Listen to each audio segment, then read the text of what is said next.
Here he is, the man. If I'm a little short of words, it's because so much has been written about Allen West, and I've covered him so long, and it still is hard to believe that he's now seeking his second term as U.S. Representative from Florida. Welcome, Congressman. Thanks so much, John. It's good to see you. Absolutely. All right. Paul Ryan, good choice? It's a great choice, and the reason why he was a great choice is because we're not talking about tax returns. We're not talking about bank capital. We're talking about the issues. We're talking about the things that the American people are talking about at their kitchen tables. We're talking about debt. We're talking about deficits, staying in their homes, foreclosures, the drop in median family income, the incredible drop in consumer confidence, and solutions to that. That's what Paul Ryan brings to the table. All right. Every time we get together, we eventually segue into the area that you're a specialist on, national security. Thank you. Are foreign policy issues going to be discussed a little more than 20 minutes in this campaign? They have to be, because I think that it's very easy to lay out the right type of reforms and policies and legislation to get this economy turned around. You know, we know that we have to move away from a progressive tax system with these 6 brackets to more of a flat tax system. We know what we must do as far as reducing the amount of deductions, taking the corporate business tax rate, lowering it, looking at death tax, eliminating it, dividends tax, eliminating it. But when you talk about the #1 priority of the federal government, the #1 title of the President of the United States of America is Commander-in-Chief. And we've got to make sure that we project that sense of strength, as Ronald Reagan talked about, peace through strength. So that's why the Obama defense cuts that we know as sequestration and the hollowing out of our military really concerns me, because right now we are sending confusing signals to our allies and we're emboldening our adversaries.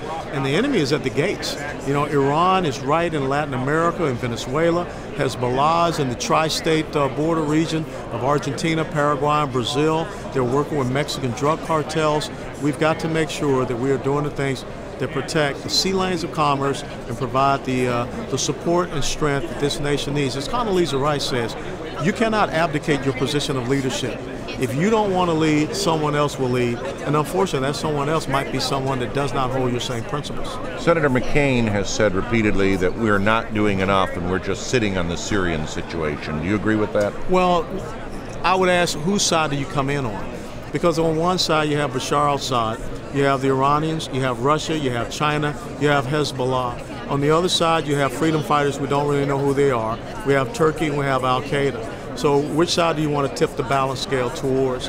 And what I am very concerned about, and you remember back in the early 80s when we went into Lebanon, we didn't have a clear understanding of the situation on the ground. We didn't give our men and women good rules of engagement. And the next thing you know, a truck bomb went in and killed about 238 Marines. We got to make sure that when we go in, we have decisive combat power, which when you look at what we're doing to our military right now, we're not in a position to have a credible military option going into Syria. Final question. Your own re-election is attracting national attention now. You're one of the top targets of the Democratic Party. I love it.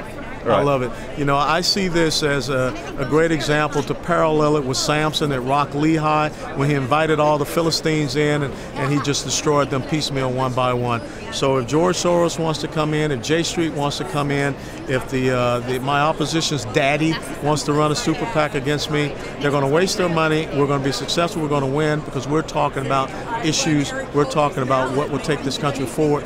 And John, you've been covering politics for a long time. Don't you find it amazing that an incumbent would ask for 4 debates and the challenger is running away from that? That's so rare. I don't think I can think of an example Absolutely. like that. Well, that's what we have happening. Right. Congressman, a pleasure as John. always. Thanks. Thanks, brother.